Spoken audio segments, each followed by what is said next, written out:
이 이야기는 자신의 치명적인 비밀을 덮으려 한순간의 잘못된 선택이 어떻게 파멸적인 유혹과 회복 불가능한 대가로 이어지는지 보여줍니다. 운전면허 정지라는 사소한 비밀을 감추려 했던 유부녀의 절박함이 횡단보도 사고를 빌미로 시작된 은밀한 거래 속에서 결국 모든 것을 잃게 만드는 비극을 그립니다. 늦가을의 장마비가 서울의 퇴근길을 잔뜩 축축하게 만들었다. 오후 7시를 막 넘긴 시간, 사방이 흐릿한 안개와 자동차 전조등 불빛으로 가득한 강남의 외곽도로. 김서연은 자신의 흰색 세단 핸들을 꽉 잡고 있었다. 그녀의 눈은 불안하게 떨리고 있었다. 운전석 시트 아래 깊숙이 숨겨둔 지갑 속에는 그녀의 운전면허증이 없었다. 석 달 전 맥주 2잔을 마신 후 저지른 어리석은 실수로 면허는 이미 정지된 상태였다. 그녀는 남편 김도현에게는 이 사실을 철저히 숨긴 채 늘 그렇듯 야근을 하는 남편을 대신해 혼자 저녁을 준비하러 가는 길이었다. 신호등의 녹색불이 켜지자마자 서연은 습관처럼 엑셀을 밟았다. 빗길에 속도를 내는 것은 위험했지만 이 금지된 운전을 들킬까봐 늘 마음이 급했다. 그때 횡단보도 끝에서 무언가가 튀어나왔다. 검은 우산을 든 젊은 남자였다. 서연의 발이 브레이크를 밟았지만 이미 늦었다. 타이어가 빗길을 미끄러지는 날카로운 소음과 함께 퍽 하는 둔탁한 소리가 차체를 울렸다. 남자는 보닛 위로 가볍게 튕겨나갔다가 젖은 아스팔트 위로 미끄러져 떨어졌다. 세상에. 서연은 창백해진 얼굴로 차 문을 열고 뛰쳐나갔다. 빗물은 그녀의 얇은 코트와 블라우스 위로 차갑게 쏟아졌다. 그녀의 머릿속은 온통 경찰, 음주운전, 면허 정지라는 단어들로 뒤엉켜 아수라장이 되었다. 이 사고가 알려지는 순간 남편과의 지난 5년 결혼 생활은 물론이고 그녀의 모든 것이 산산조각 날 터였다. 횡단보도에 쓰러져 있던 남자는 신음하며 몸을 일으켰다. 20살 중반 정도로 보이는 슬림하지만 단단해 보이는 체형이었다. 비에 젖은 채 달라붙은 흰색 셔츠 너머로 굴곡진 어깨와 팔의 윤곽이 드러났다. 그는 한쪽 무릎을 움켜쥐고는 고통스러운 듯 얼굴을 찡그렸다. 괜찮으세요? 정말 죄송해요. 제가 못 보고 서연은 말을 잇지 못했다. 그녀의 목소리는 미안함보다는 자신의 비밀이 탄로날 위협 때문에 잔뜩 떨리고 있었다. 당장 병원 가야 할 것 같아요. 보험 처리 바로 해드릴게요. 남자는 젖은 머리카락을 손으로 쓸어 올리며 그녀를 올려다보았다. 그의 눈빛은 빗물처럼 차갑고도 깊었다. 그는 무릎을 부여잡은 채 힘겹게 일어섰다. 아니요, 괜찮습니다. 그냥 좀 긁힌 것 같아요. 병원까지 갈 정도는 아닌 것 같습니다. 남자가 고개를 저었지만 그의 무릎은 이미 찢어진 바지 아래로 붉게 피가 배어 나오고 있었다. 서연은 더욱 안절부절 못했다. 아니에요. 혹시 모르잖아요.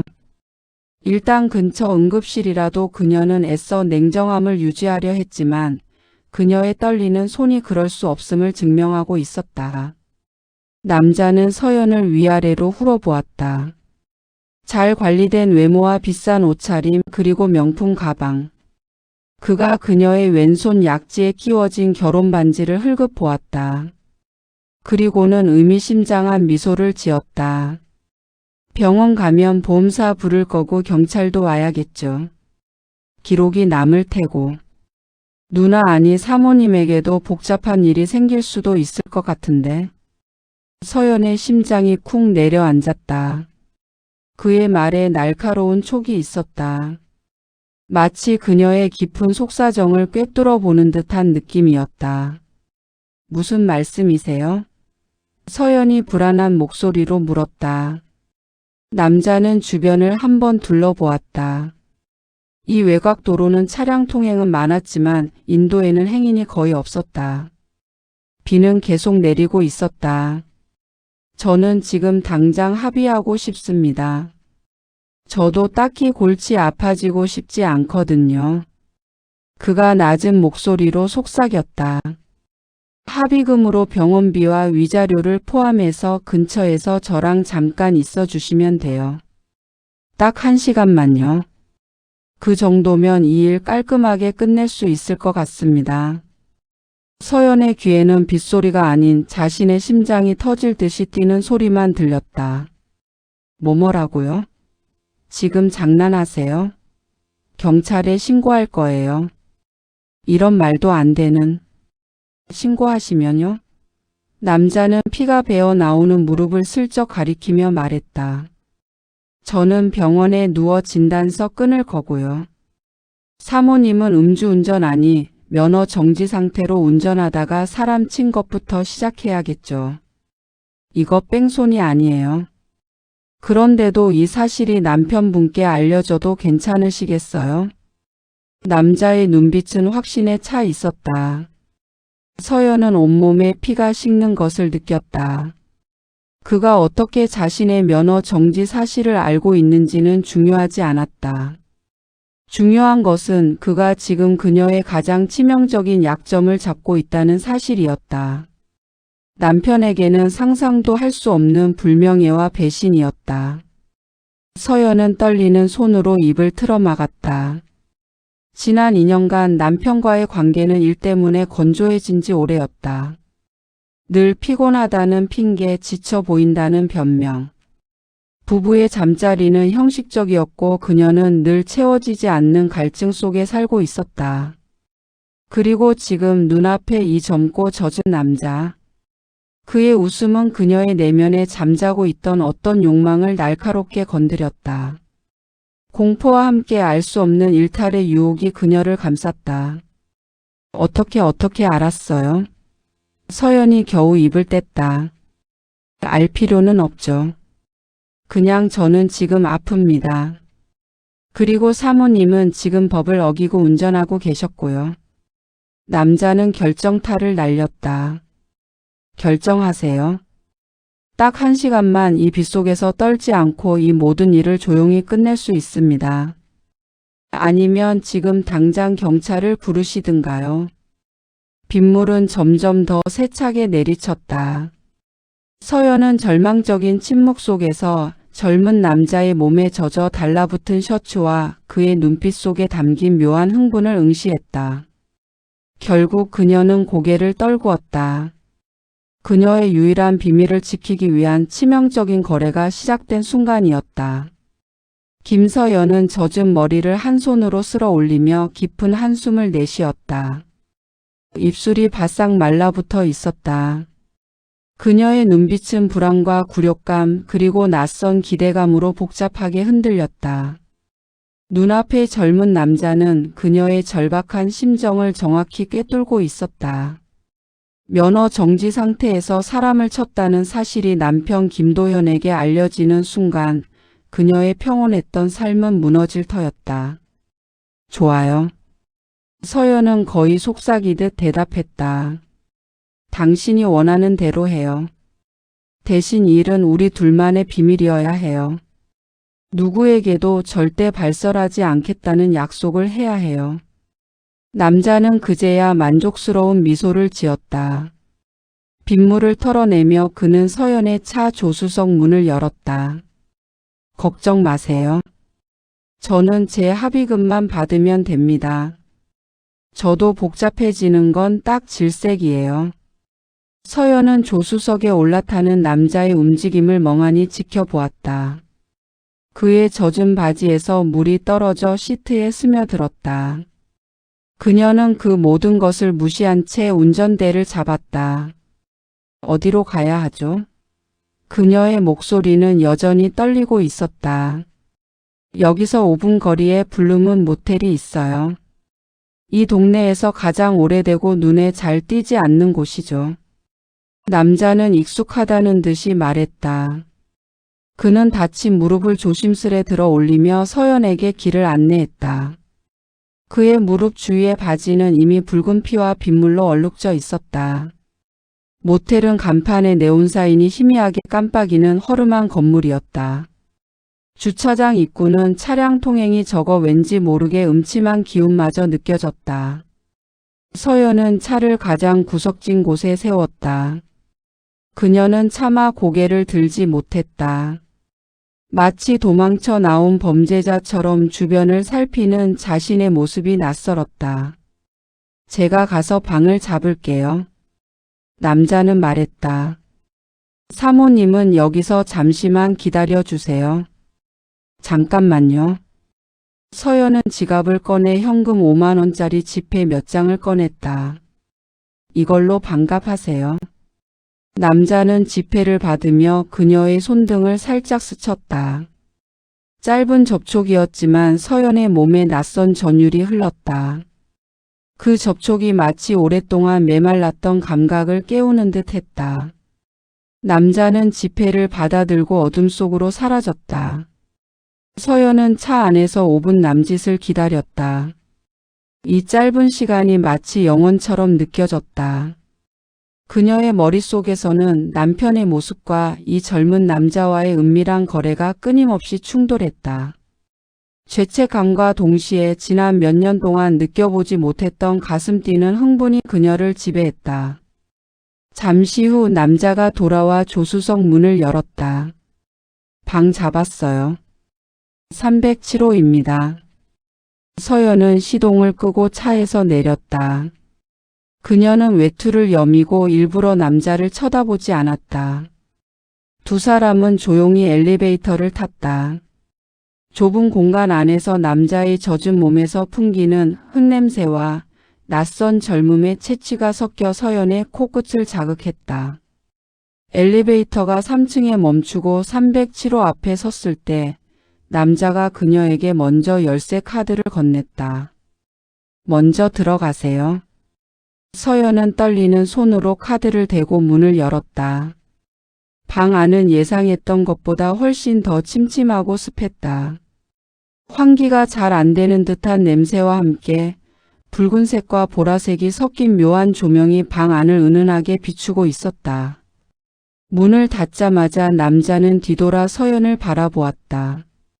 그는 젖은 셔츠를 벗기 시작했다. 저 샤워부터 해도 될까요? 몸이 좀 추워서요. 남자는 전혀 망설임 없이 행동했다. 서연은 그의 당당함에 압도당했다. 네, 그러세요. 그녀는 겨우 말을 뱉었다. 남자가 젖은 셔츠를 완전히 벗어 던지자 그의 탄탄한 상체가 드러났다. 비에 젖은 채로 운동이라도 한 듯 얇은 근육이 선명하게 새겨진 젊은 몸이었다. 서연은 자신도 모르게 숨을 들이켰다. 남편에게서는 볼 수 없었던 싱그러운 젊음 그 자체였다. 남자는 얇은 수건을 챙겨 욕실로 들어갔고 서연은 침대 끝에 앉았다. 그녀의 심장은 여전히 미친 듯이 뛰고 있었다. 그녀는 결혼 반지를 만지작거리며 자신이 지금 무슨 일을 벌이고 있는지 다시 한번 되뇌었다. 면허 정지라는 치명적인 비밀, 그리고 그 비밀을 지키기 위한 이 낯선 남자와의 거래. 욕실 문이 닫히고 물소리가 들려왔다. 서연은 잠시 시간이 멈춘 것 같은 기분에 사로잡혔다. 그녀는 가방에서 핸드폰을 꺼내 남편에게 문자를 보냈다. 회의가 길어져서 오늘은 그냥 회사 근처에서 자고 갈게요. 먼저 자요. 그녀는 거짓말을 할 때마다 느껴지는 죄책감의 무게에 익숙해져 있었다. 하지만 이번 죄책감은 이전과는 질적으로 달랐다. 10분 남짓 지나 욕실 문이 열렸다. 남자는 몸에 큰 타월을 두른 채 서 있었다. 젖은 머리카락에서 물방울이 떨어져 그의 쇄골을 타고 흘러내렸다. 이제 제 차례인 것 같네요. 남자가 나지막이 말했다. 그의 눈빛은 더 이상 통증에 괴로워하는 눈빛이 아니었다. 대신 노골적인 욕망과 기대가 담겨 있었다. 서연은 자리에서 일어났다. 떨리는 손으로 외투의 단추를 풀었다. 그녀는 지난 몇 년간 남편과의 관계에서 자신이 얼마나 건조해졌는지, 그리고 이 젊은 남자와의 거래가 사실은 그녀의 잠재된 욕망과 얼마나 깊이 닿아 있는지 깨닫기 시작했다. 그녀는 이 상황을 피할 수 없었고 피하고 싶지 않은 마음이 더 컸다. 합의금 당신이 원하는 대로 할게요. 서연은 스스로에게 되뇌듯 나직하게 말했다. 그리고 그녀는 천천히 그리고 조심스럽게 블라우스의 단추를 풀기 시작했다. 빗속에서 시작된 이 위험한 거래는 이제 되돌릴 수 없는 곳으로 그녀를 이끌고 있었다. 307호 안은 여전히 붉고 보라색이 뒤섞인 조명으로 가득했다. 김서연은 천천히 하지만 단호하게 블라우스의 마지막 단추까지 풀어냈다. 그녀의 움직임 하나하나에는 망설임과 동시에 낯선 환경이 주는 짜릿한 긴장감이 뒤섞여 있었다. 그녀는 남편 앞에서조차 이렇게 적나라하게 자신을 드러낸 지 오래였다.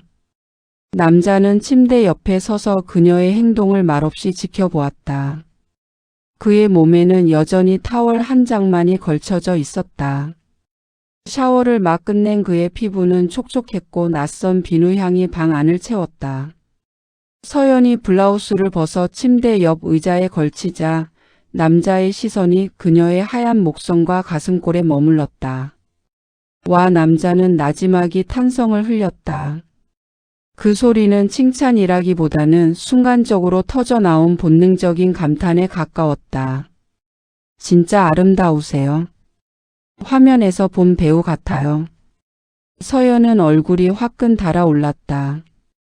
남편에게서도 이런 직접적인 찬사를 들어본 지 오래였다. 그녀는 고개를 숙이고 자신의 손을 내려다보았다. 그녀의 떨리는 손가락은 치마의 지퍼 쪽을 향하고 있었다. 이제 당신이 원하는 대로 해요. 난 단지 이 일이 조용히 끝내고 싶을 뿐이에요. 서연은 목소리에 힘을 주어 말했다. 스스로에게 이 행동의 목적을 되새기려는 듯 했다. 이것은 합의금 계약 그리고 비밀 유지였다. 남자는 천천히 그녀에게 다가왔다. 두 사람 사이의 거리가 좁혀지자 남자의 따뜻한 체온과 습기가 서연의 피부에 느껴졌다. 남자는 서연의 어깨에 남아있는 코트의 습기를 손등으로 살짝 쓸어내렸다. 걱정 마세요. 저도 강요는 싫어합니다. 그냥 저도 이 기회에 좋은 추억 하나 만들고 싶었을 뿐이에요. 이런 건 흔치 않잖아요. 남자는 미소를 지었다. 그의 미소에는 장난기와 동시에 서연의 심리를 꿰뚫어보는 듯한 영악함이 있었다. 그는 서연의 목덜미로 얼굴을 가까이 가져갔다. 젖은 머리카락이 그녀의 부드러운 피부에 닿자 서연은 자신도 모르게 몸을 움츠렸다. 남자는 개의치 않고 얕은 숨결을 그녀의 귓가에 불어넣었다. 화장은 좀 지워졌지만 이게 더 좋아요. 훨씬 더 진짜 같잖아요. 서연은 두 눈을 감았다. 모든 감각이 이 젊은 남자에게 집중되었다. 남편과의 관계에서 사라진 지 오래된 몸의 깊은 곳에서부터 울려오는 떨림이었다. 남자는 타월을 풀었다. 그것은 이 은밀한 공간에서 허락된 명백한 신호였다. 서연은 잠시 눈을 뜨고 그의 전신을 바라보았다. 운동으로 다져진 젊고 건강한 몸. 횡단보도 위에서 보았던 그의 아픈 무릎은 어둠 속에서 잘 보이지 않았다. 침대로 가요. 남자가 낮은 목소리로 속삭였다. 서연은 스스로 발이 움직이는 것을 느꼈다. 그녀는 아무런 저항 없이 침대에 걸터 앉았다. 남자는 그녀의 옆에 섰고 천천히 그녀의 치마 지퍼를 내렸다. 급하게 할 필요 없어요. 우리에게는 1시간이라는 충분한 시간이 있어요. 저는 누나가 아니 서연 씨가 편안하게 즐기셨으면 좋겠어요. 이게 우리의 합의 내용이니까요. 그의 말이 합의라는 단어를 사용할수록 서연은 더욱 깊은 늪에 빠져드는 기분이었다. 이것은 어쩔 수 없는 거래였지만 동시에 그녀는 이 상황을 거부할 수 없는 상태가 되어가고 있었다. 남편 김도현에게 들킬 수 없다는 절박함, 그리고 낯선 젊음이 주는 강렬한 유혹. 이 두 가지 힘이 그녀를 이끌고 있었다. 그 순간 서연의 핸드폰이 진동했다. 침대 옆 협탁 위에서 액정이 빛났다. 남편 김도현의 이름이 떴다. 서연은 공포에 질려 숨을 멈추었다. 남자는 아무 말 없이 힐끗 핸드폰을 바라보더니 서연의 허리를 감싸 안았다. 신경 쓰지 마세요. 지금은 당신 합의금에 집중해야죠. 남자는 차가운 목소리로 속삭였다. 그의 단단한 팔이 그녀의 허리를 조여왔다. 서연은 잠시 망설이다가 결국 핸드폰을 무시했다. 액정의 불빛이 꺼지고 방 안은 다시 보라색 어둠에 잠겼다.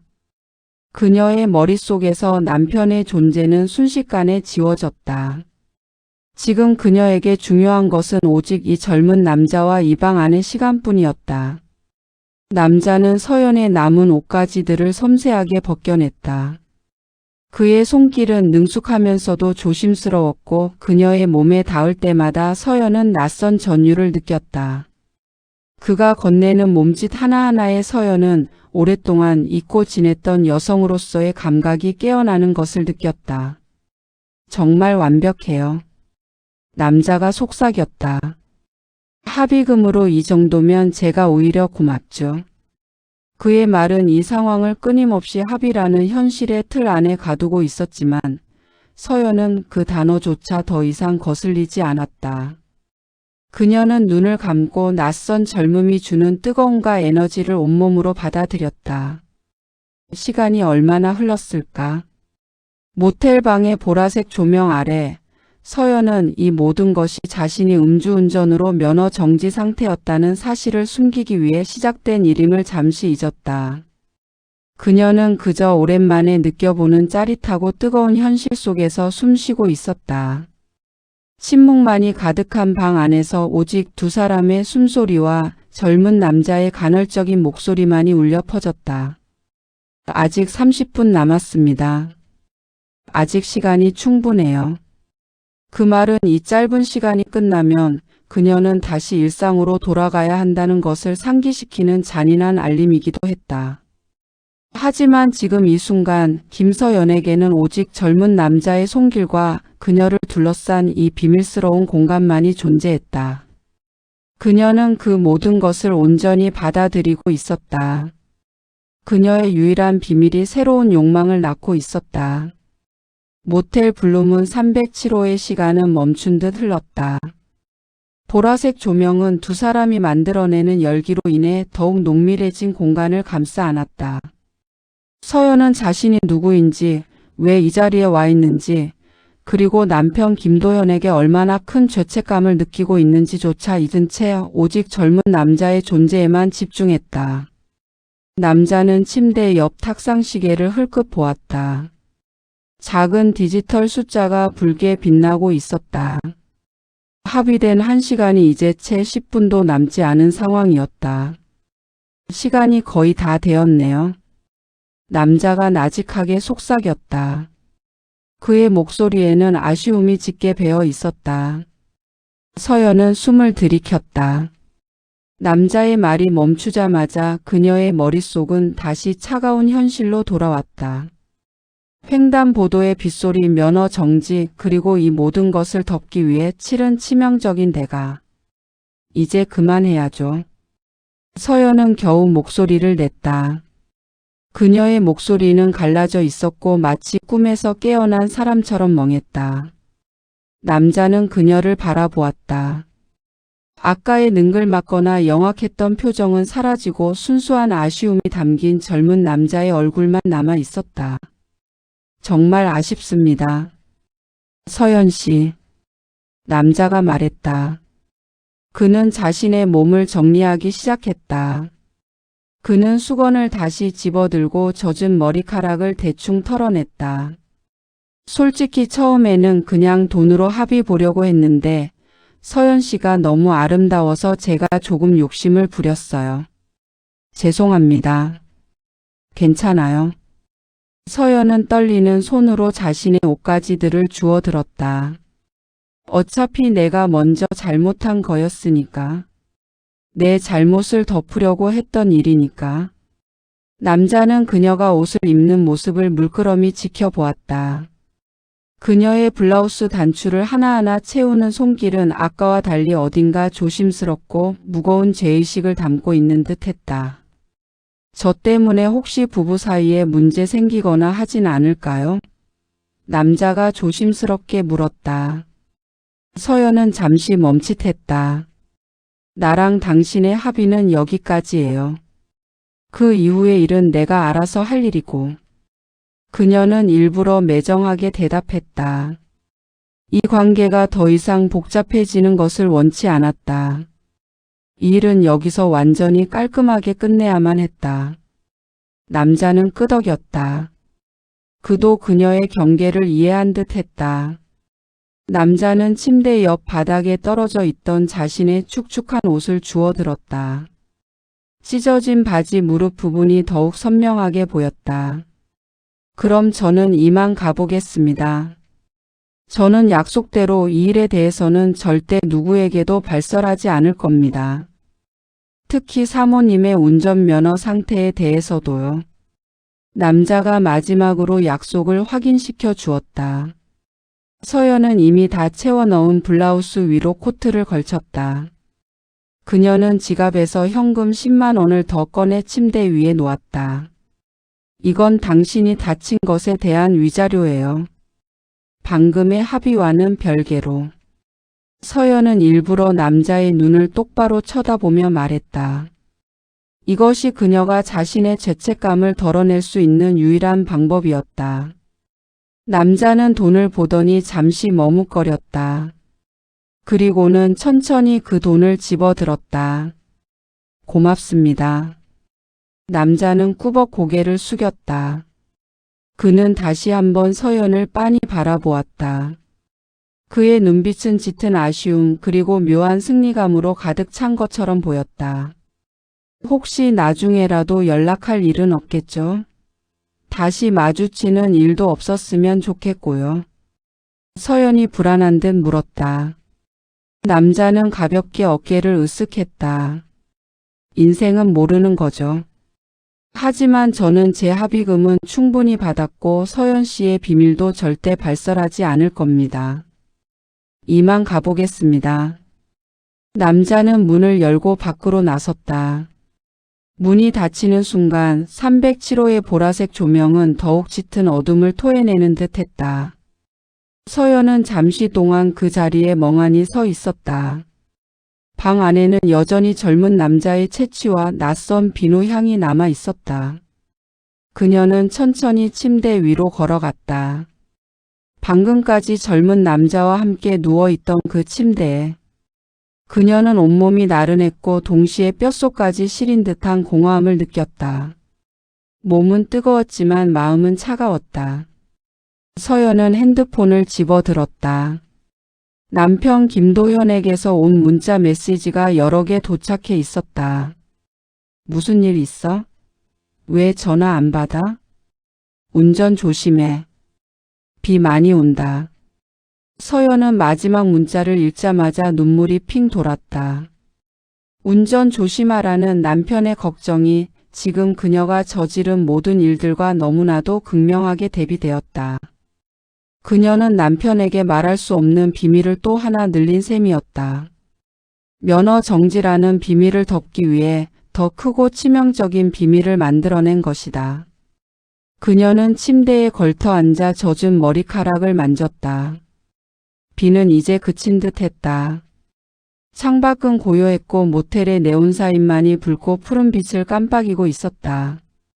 서연은 자신이 방금 전 남편의 전화를 받지 못했던 이유를 생각했다. 그 이유는 이제 그녀의 삶에 영원히 지워지지 않을 그림자가 될 터였다. 그녀는 천천히 침대에 누웠다. 모든 것이 끝났지만 그녀의 내면에서는 새로운 불안이 시작되고 있었다. 이 일이 과연 정말로 아무도 모르는 채 끝날 수 있을까? 그녀는 자신에게 끊임없이 질문했다. 그러나 답을 찾을 수 없었다. 그녀는 그저 축축한 베개에 얼굴을 묻을 뿐이었다. 김서연은 모텔을 나섰을 때 밤 10시가 가까워지고 있었다. 젖은 도로 위를 홀로 운전하는 그녀의 마음은 텅 비어 있었지만 몸은 여전히 낯선 젊음의 열기를 기억하고 있었다. 차를 몰아 집으로 돌아오는 길, 그녀는 운전면허 정지 사실을 숨겼다는 죄책감보다 모텔에서 겪었던 짜릿한 일탈의 감각에 더 깊이 사로잡혀 있었다. 아파트 주차장에 차를 세우고 엘리베이터에 탔을 때 그녀는 마치 다른 사람이 된 것 같았다. 조심스럽게 문을 열고 들어선 집은 고요했다. 남편 김도연은 안방 침대에서 깊이 잠들어 있었다. 서연은 도연의 잠든 얼굴을 물끄러미 바라보았다. 피곤에 지친 남편의 모습은 그녀가 방금 전 모텔에서 경험했던 강렬한 시간과는 너무나 대조적이었다. 다음 날 아침 서연은 아무 일도 없었다는 듯 평소처럼 남편의 아침 식사를 준비하고 출근하는 남편에게 인사를 건넸다.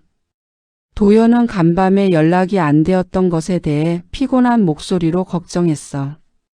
다음부턴 그러지 마. 라고 짧게 말했을 뿐 깊이 캐묻지 않았다. 남편이 출근한 후 서연은 집안일을 하는 내내 307호의 보라색 조명과 그 젊은 남자의 얼굴을 떨쳐낼 수 없었다.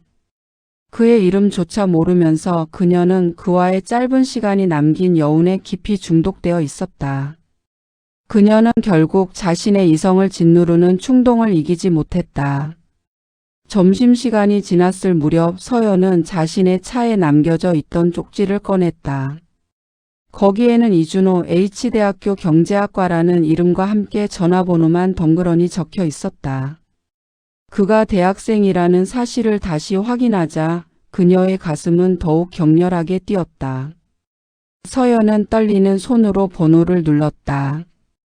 신호음이 몇 번 울린 후 낮은 목소리가 수화기 너머로 들려왔다.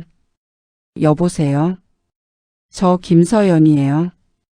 어제 횡단보도에서 서연은 말을 더듬었다. 아, 서연 씨. 연락 안 하실 줄 알았는데. 준호의 목소리에는 놀라움보다는 그녀의 연락을 이미 예상했다는 듯한 여유가 담겨 있었다. 서연은 심호흡을 했다. 드릴 말씀이 있어요. 어제 합의금 말고 따로 위자료를 더 드릴게요. 우리 다시 한번 만나요. 그녀는 자신의 입에서 이런 말이 나올 줄은 상상도 못했다. 준호는 잠시 침묵했다. 저야 뭐 서연 씨가 원하신다면요. 하지만 이번엔 합의금이 아니라 그냥 만나는 거죠? 네, 그냥 만나는 거예요. 당신이 원하는 만큼 돈은 얼마든지 줄 수 있어요. 서연은 이미 자신의 모든 경계를 허물고 있었다. 그녀의 유일한 비밀이었던 면허 정지 상태는 이제 그저 이 일탈을 시작하게 해준 핑계에 불과했다. 그날 오후 서연은 준호와 두 번째 만남을 가졌다.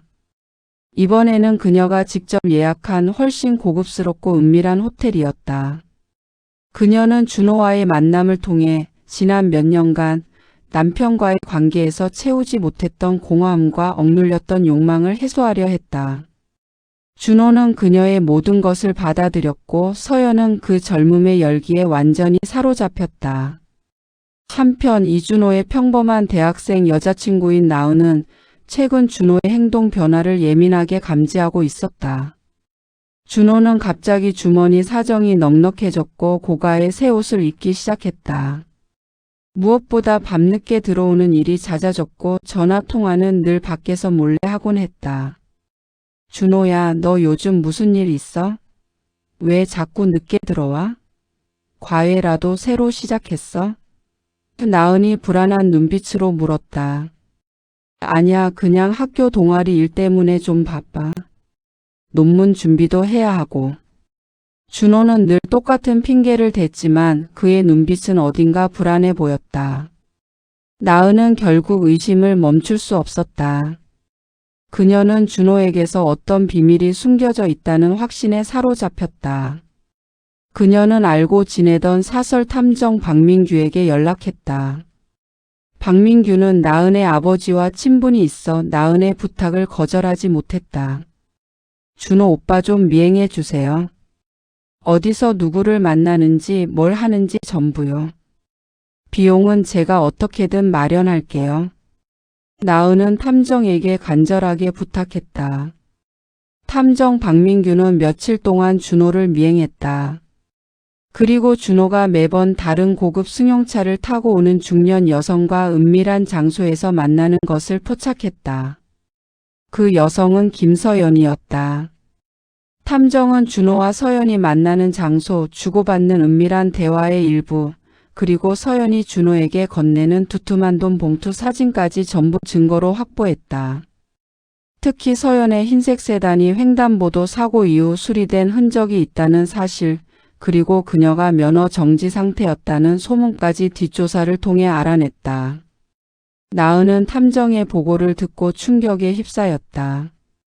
자신이 사랑했던 남자친구가 돈을 받고 중년 유부녀를 만나고 있었다니.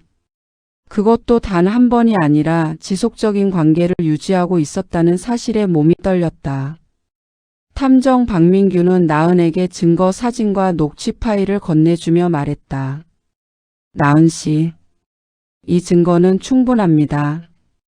이제 어떻게 하실지는 나은 씨가 결정해야 합니다. 준호 씨에게 따지시든 아니면 저 여자에게 이 사실을 알리든. 나은은 손에 쥔 증거 파일이 불덩이처럼 느껴졌다. 그녀는 준호에게 배신감을 느꼈지만 동시에 그를 빼앗아간 김서연이라는 여자에 대한 증오심이 솟아올랐다. 그녀는 준호의 잘못과 김서연의 죄를 동시에 세상에 드러내기로 결심했다. 그녀의 분노는 조용했던 김서연의 삶에 거대한 폭풍을 몰고 올 준비를 마쳤다. 이 모든 것은 횡단보도에서 시작된 작은 사고와 면허 정지라는 유부녀의 비밀이 낳은 비극이었다. 나은은 탐정 박민규에게 받은 증거들을 품에 안고 며칠 밤을 지새웠다. 남자친구 이준호에 대한 배신감보다 자신의 비밀을 지키려 낯선 남자와 거래를 하고 끝내 사적인 만남까지 이어간 유부녀 김서연에 대한 분노가 더욱 컸다. 나은은 서연의 남편 김도연에게 모든 사실을 폭로하는 것이 이 복잡한 상황을 가장 잔인하고 확실하게 끝내는 길이라고 결론 내렸다. 나은은 탐정에게서 알아낸 김도연의 회사 주소로 편지 한 통을 보냈다. 편지에는 준호와 서연의 만남이 담긴 은밀한 사진 몇 장과 함께 횡단보도 사고의 전말, 그리고 서연이 면허 정지 상태였다는 사실까지 상세하게 적혀 있었다. 편지 말미에는 증거 전체를 확인할 수 있는 탐정의 연락처까지 첨부했다. 김도연은 평소와 다름없이 회사에서 우편물을 정리하다가 낯선 이름으로 온 두꺼운 봉투를 발견했다. 대수롭지 않게 봉투를 뜯은 그는 안에 들어있는 사진들을 보고 얼어붙었다. 붉고 보라색 조명 아래 자신의 아내 서연이 낯선 젊은 남자와 함께 있는 사진이었다. 그의 머릿속은 사진 속 장소가 모텔임을 즉시 인식했다. 도연은 손이 떨려 간신히 나머지 내용물을 확인했다.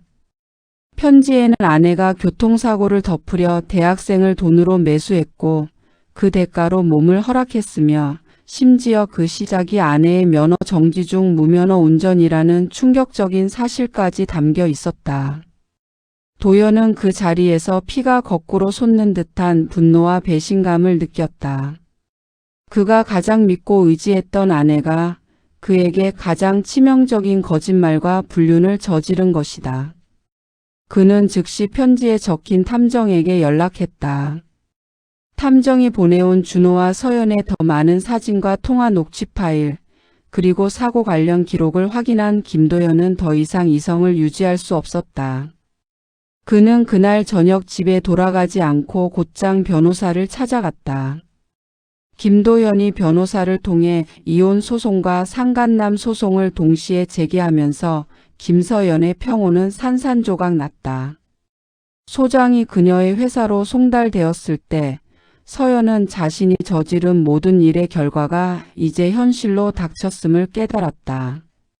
소장에는 그녀의 불륜 행위는 물론 면허 정지 중 운전 사실과 사고 은폐 시도까지 모든 내용이 적나라하게 명시되어 있었다.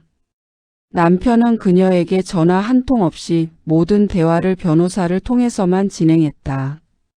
변호사 사무실에서 마주한 도연의 얼굴은 차갑고 단호했다. 내가 너한테 뭘 해줬는지 잊었니? 5년간 내가 부족한 것 없이 살게 해줬잖아. 그런데 고작 내 면허 정지 사실 덮겠다고 이런 짓을 해? 도연은 분노를 억누르며 말했다.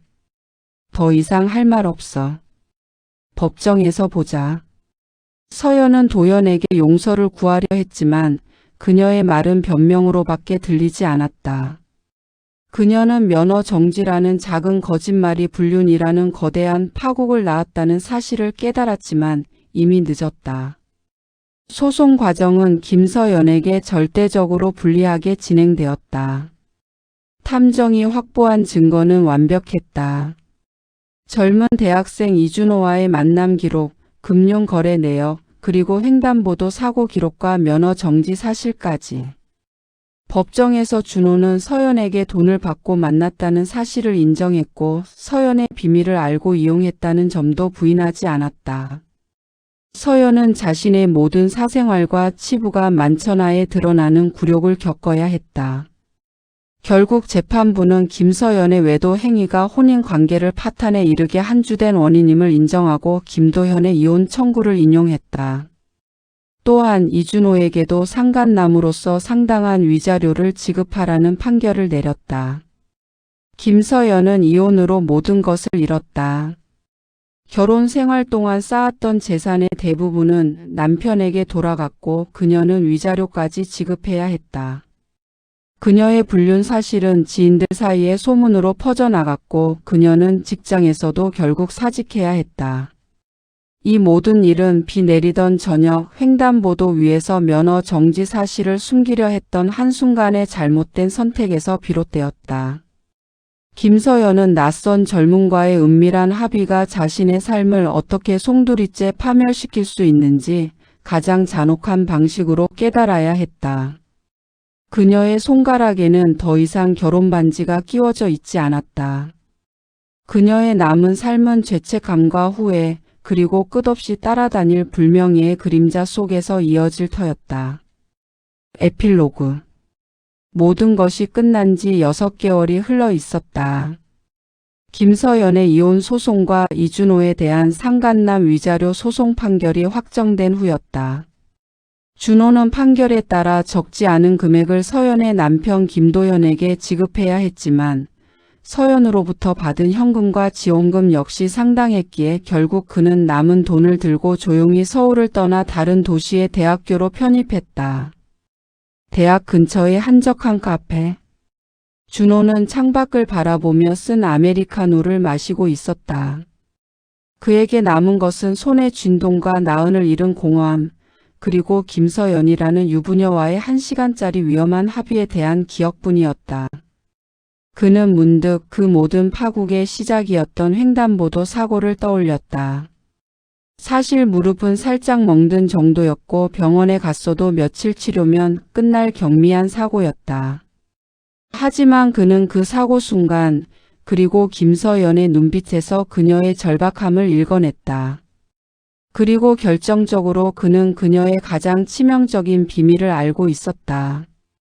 서연 씨가 면허 정지 상태였다는 거 어떻게 알았냐고요? 사실 우연이었어요. 정말 우연히 그날 밤 그 자리에 있었거든요. 준호는 나지막이 중얼거렸다. 때는 3달 전 그가 서연의 차에 치이기 전이었다. 그날 밤 서연이 음주운전으로 경찰에 단속되던 날 준호는 그 현장 근처의 대형마트에서 대리운전 아르바이트를 마치고 집으로 돌아가는 길이었다. 비가 내리는 늦은 밤 그는 편의점에서 우산을 사고 나오다가 경찰차 사이렌 소리를 들었다. 호기심에 가보니 경찰 2명이 고급 외제차 운전석에 앉아 있는 중년 여성을 상대로 음주 측정을 하고 있었다. 여자는 얼굴을 가리고 있었지만 명품 핸드백과 화려한 옷차림은 눈에 띄었다. 경찰들이 서류를 작성하는 동안 준호는 그들이 나누는 대화를 우연히 듣게 되었다. 김서연 씨 수치는 높지 않지만 규정상 면허 정지 처분 들어갑니다. 차량은 견인하겠습니다. 제발요, 남편은 절대 몰라야 돼요. 제가 처리할게요. 제발 이 기록 남기지 말아주세요. 서연은 경찰에게 애원했지만 소용이 없었다. 그녀는 그 자리에서 면허증을 압수당했고 충격으로 떨고 있었다. 바로 그때 서연이 허둥지둥 지갑을 챙기는 과정에서 그녀의 신분증이 바닥에 떨어졌다. 준호는 경찰들이 잠시 한눈을 파는 사이 빗물에 젖은 신분증을 발로 슬쩍 덮었다. 경찰이 서연을 데리고 떠난 후 준호는 신분증을 주었다. 김서연. 30대 후반의 부유한 유부녀. 신분증을 본 순간 그는 그녀가 이 사실을 남편에게 숨기기 위해 필사적일 것이라고 직감했다. 그는 나중에 혹시 모를 상황에 대비해 서연의 신분증을 버리지 않고 지갑에 넣어두었다. 그리고 몇 달 뒤 바로 그 횡단보도에서 그가 그녀의 차에 치인 것이다. 차가 나를 쳤을 때 나는 그녀의 차종과 얼굴을 알아봤어요. 그리고 곧바로 내 지갑 속에 있던 신분증의 주인이 저 여자라는 걸 깨달았죠. 그는 다시 한번 씁쓸하게 웃었다. 그 순간 그는 무릎의 통증보다 자신의 지갑에 있는 서연의 신분증이 훨씬 더 강력한 무기임을 알았다. 그래서 그는 망설임 없이 그녀에게 직격탄을 날린 것이다. 결혼하셨죠? 면허 정지된 거 아는데 경찰 부를까요? 준호는 잔을 내려놓았다. 한순간에 우연히 나온 정보 그리고 그 정보를 이용하려는 젊은 남자의 영악함이 김서연이라는 한 여성의 삶을 송두리째 파괴했던 것이다. 그 모든 파국은 그녀의 음주운전으로 인한 면허 정지라는 비밀에서 시작되어 결국 그 비밀을 덮으려던 필사적인 시도로 인해 완성되었다. 준호는 죄책감 대신 묘한 승리감을 느꼈다. 그는 이 모든 게임에서 승리했지만 자신이 진정으로 사랑했던 나은을 잃었기에 결국 그도 완벽한 승리자는 아니었다. 그는 주머니에서 돈뭉치를 꺼내 만지작거렸다. 돈은 따뜻했지만 그의 마음은 여전히 차가웠다. 이준호는 이제 돈으로 얻은 새로운 삶을 살게 되었지만 그의 영혼에는 김서연과의 은밀한 합의가 남긴 지울 수 없는 얼룩이 새겨져 있었다.